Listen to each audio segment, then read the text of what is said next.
Hi everybody, this is Joy Vernon and I have a Oracle deck unboxing and flip through for you. And so we're going to be looking at the Empath's Oracle. And this is a deck by Raven Digitalis and it is illustrated by Konstantin Bax. And I mean, it's designed for empaths. It's designed to be, it's very intuitive deck, and it's designed to really connect with that emotional connection. So I'm here to take a look at it. I have not opened it yet, although I did start the plastic because you know how hard that can be. So let's go ahead and get rid of that. And it's clamshell. So we've got that, and it's got a nice satin ribbon, and this is the book. And so that's not working. It's got some really nice illustrations for each, looks like for each card. And a themes, imagery, deeper meanings under each. Oh, and suggestions for action. Um, And the deeper meanings is like a couple pages, and then there's quite a list of suggestions for action under each one, it looks like, for the most part.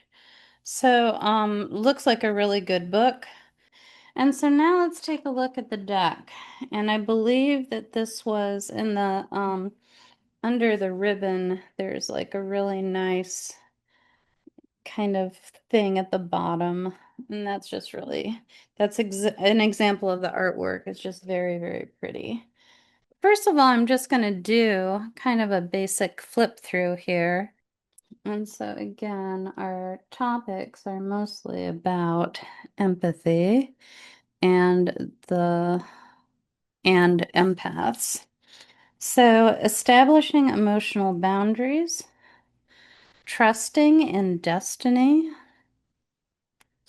realizing empathy as revolution, shielding, protecting, and grounding, alchemizing confusion into clarity. Nice keywords. Oh, and you can see over here that image that was in the box is the deck back. So very pretty. Loving the self on all levels. Very beautiful sentiment and card. Mentalizing emotional impressions. Welcoming the help of others. Generating dynamic confidence. Seeking healing water. As with a grand trine in water, I relate to that. That's very interesting. Cleansing mind, body, and spirit. Offering my gifts. Transforming empathic absorptions. And that's really powerful for empaths because you know, we pick up all this stuff and the trick releasing it is one idea, but utilizing the energy, sometimes that's good energy that has purpose that we could actually use if we could just put it to use and transform it. The mutation of energy can be very powerful and energizing. So yeah, really nice transforming empathic absorptions. You can tell that real empaths developed this. They definitely knew what they were talking about. Expressing artistic creativity, love it. Practicing daily spirituality. I this I- those of you that are common to my channel know that I don't use Oracle decks as a general rule. I don't tend to like them except very special ones. Um, this looks like one that I might be using because that practicing daily spirituality is such an important thing. And I talk about it with clients a lot. I talk about it with students a lot. Um, and I usually say regular practice of spirituality because not everybody's capacity for daily work is there and not everybody's interest. Sometimes you have to get into something a little bit more before you can practice it daily, but I just love any reference to regular practice of spirituality. So this practicing daily spirituality, love it. Releasing emotional weight. Very, very nice. Again, gorgeous, gorgeous artwork. Choosing experiences wisely. Really powerful lesson that I learned back when I was in my 20s is a friend of mine um, said to me, she's like, you can talk to your angels and you can tell them, please let me have my lesson. Please let my lessons be easy. Please let my lessons be easy. You can tell your angels that. And you don't have to go through, not everything has to be a hassle. Not everything has to be traumatic. You can choose your lessons and you can ask for them to be easier. And that made a big difference for me once I realized that. And so choosing experiences wisely, very profound, very wise. Um, Confronting inner demons, very important work. That creating a personal space. I just love these. You can tell. Taking a vow, very good. Questioning the darkest thoughts. Mm. And look at the artwork on these. Just absolutely gorgeous, gorgeous, evocative, beautiful. So much in these. Examining self-identity, learning from social conflict. Yeah, that's one of those things. It's just like, how can, okay, so I made a mistake. What can I do better next time? What can I learn from this? Researching the mystical world, healing with Mother Nature, sitting with sorrow. I think that's really important. That for me is like Three of Swords in the tarot. A lot of times when people get the Three of Swords, sometimes the Five of Cups can also come up for this, but it's like sometimes you just have to feel the pain, feel the loss, feel the sorrow, and sit with it and let it be. And that is such a valuable lesson. And so enlightening as well as you don't push it away, but as you start to soften its edges and allow it to work deeper and again, it can be a very transformative experience. So sitting with sorrow. Manifesting the future. Perfect. We always need to be able to do that. Opening to dreams and visions. Love this. I want to see the activities. Okay, so let's look them up. Opening to dreams and visions. What's the advice on how to do that? Page 20, it's card 28. It's a 40 card deck. I don't know if I said that. So suggestions for action. This card encourages you to more deeply explore the world of dreaming and psychic vision. There is much to be learned. For some, deep meditation, dance, or ritual are preferred methods to receive vision and insight. So that's good. So we've got a few just off the top, besides dreaming, which most people probably think of since the word dreams is there. But also this idea of deep meditation, dance, and ritual can help you receive vision and insight. For others, divination and core shamanic-based practices, journeying, very useful practice, can help provide these insights for ourselves and others. So really nice, solid advice and insight into that. So opening to dreams and visions. Number 29, activating empathic magic. So I'm like empathic magic. I haven't heard that phrase before. Let's see what we get. Essential themes. analyzing what the term magic means in our lives, understanding that life itself is the grandest act of esoteric ritual, utilizing metaphysical tools designed for empathic growth. Okay. This is interesting under the imagery. The card's multi-layered painting, which all of these cards have these multi-layered paintings, which help so much with that evocative nature. And you can see forms underneath washes of color, and it's really easy to feel into those cards. The multi-layered painting depicts a person who has created an invisible friend to make life more exciting. In relation to this card's creative meaning, it is clear that we are the magicians in charge of our own lives. Every action and thought is a spell. Okay, I get that. The whole experience of life is one grand ritual drama. So that's what they mean by empathic magic. I'm guessing I'm not going to read the whole thing. Um, but just that idea that as empaths, we are probably a little more aligned spiritually and more in aligned with the um, psychic level that is the underpinning of all creation. And so, in order to do magic and manifest something or create something or align something, that is something that empaths do very naturally because they are more naturally aligned already with that psychic web that underlies magic, that is the source of magic.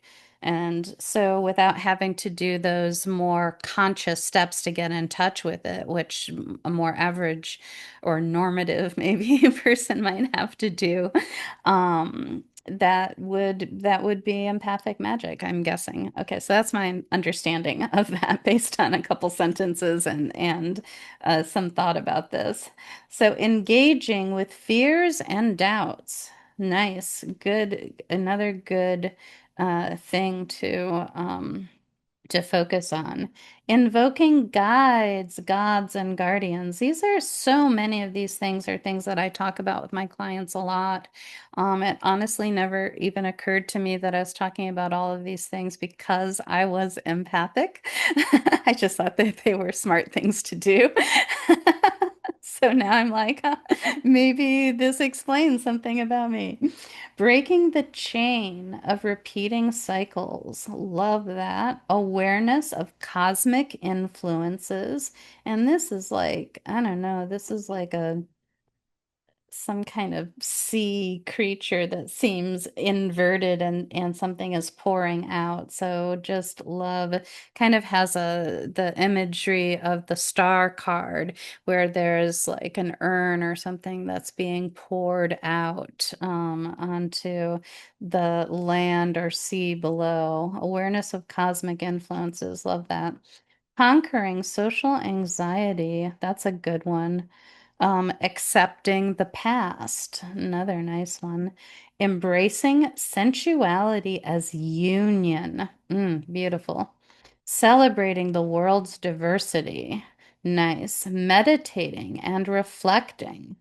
Experiencing the reality of change. Wow, that's really powerful to use that word experiencing. These titles are really nicely worded. Experiencing the reality of change. Beautiful. Bonding with the rhythm of life. I love that. Maybe we could even say dancing with the rhythm of life, huh? Bonding, connecting with it, becoming one with it, adhering to it. That's kind of an interesting way of looking at it, bonding. I'm gonna pull 3 cards because that is a tarot thing. And I know it is not an oracle deck thing, but let's just see what happens. Okay. And it maybe is an oracle deck thing. I think people do readings with these. Okay. So I know somebody's laughing at me right now. They're like, Joy, seriously? You know everything about tarot and you know nothing about oracle decks. Let me see if I can get that centered better. Okay. So first of all, we have that gorgeous questioning the darkest thoughts. I really love that in this kind of um almost skeletal, like you can see like the skeletal underlayer of that face. There's something that's very kind of death oriented. And yet there's so much movement around and swirling around the figure that does not, it doesn't stay there. It doesn't stay in those darkest thoughts. It does, the movement is a question. Questioning is a movement.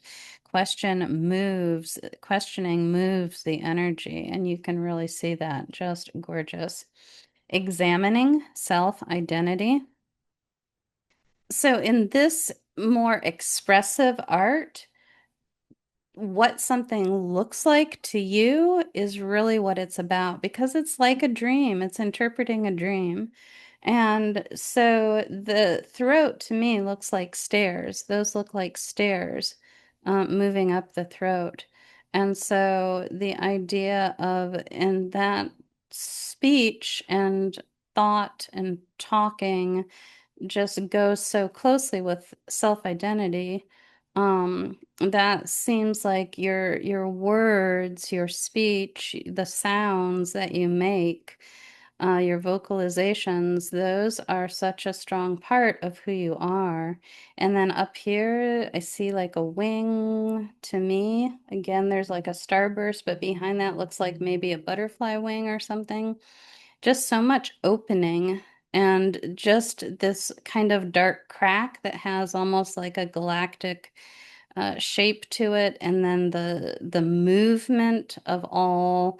There's kind of the wing on the one side is a little darker and more distinct, and then on the other side, under the opening, like releasing from inside, is all of this rush and breeze and wind of color and shape, and just very powerful in terms of understanding our more structured side, our more intuitive side, kind of vocalizing that and not just not just internalizing it, but externalizing it through the throat and through the speech.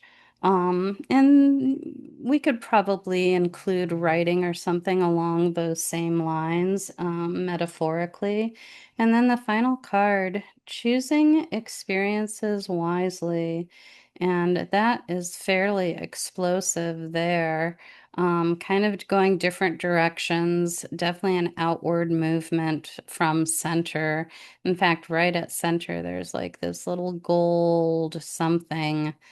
That's interesting. And then it all kind of explodes outward. So choosing experiences wisely. Um, of course, that outward explosion reminds me of the Tower card and just this mind opening kind of explosion there. I love that. Um, but But look at our sequence. This is the beauty of cards. Whatever you're supposed to do with them, you can do anything you want. We've got a really nice guidance here to question those dark thoughts and then examine the actual your own identity, the self identity. How do my dark thoughts fit into my self identity? Well, I can choose whether I want this to be an experience that I want to explore or if I don't. And if I choose to explore the experience, then I will have a mind expanding result. And if I don't, I don't have to. If it's not who I am, if it's not part of my self-identity, I don't have to integrate that thought. Um, so yeah, really, really nice. I think really beautiful deck. Yeah, easy to use. And just gorgeous, gorgeous layers in the uh in the paintings, acrylic paintings, I think is what it said they were. So much movement, so much the layering is what really brings things out for me. So I'm thinking this is a great deck.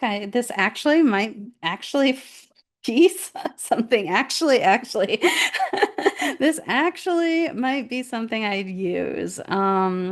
And it might keep it right here near my client table so that I can let people pull a card at the end of their reading, see how that goes and what type of thing we get. I think that would be great because like I said, these are just right up my alley in terms of things that I talk about, things that I teach, things that I encourage people to do. Gorgeous deck. I really encourage you to go out and look for this. It's published by Llewellyn. I didn't say some of the things I'm supposed to say at the beginning.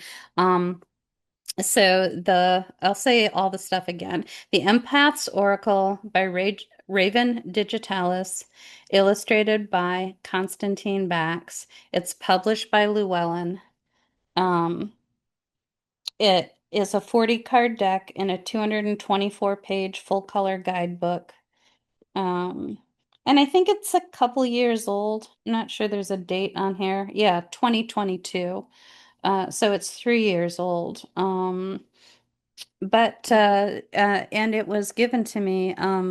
Raven's publicity people contacted me and asked me if I'd do a flip through or anything, if I would support the deck in any way. And I said I'd be happy to take a look at it. And knowing that it was by an empath for empaths, that really kind of that definitely sparked me from the very beginning, and so yeah, so I'm very excited to be able to share this with you. I hope you like it, and I will see you next time. Bye.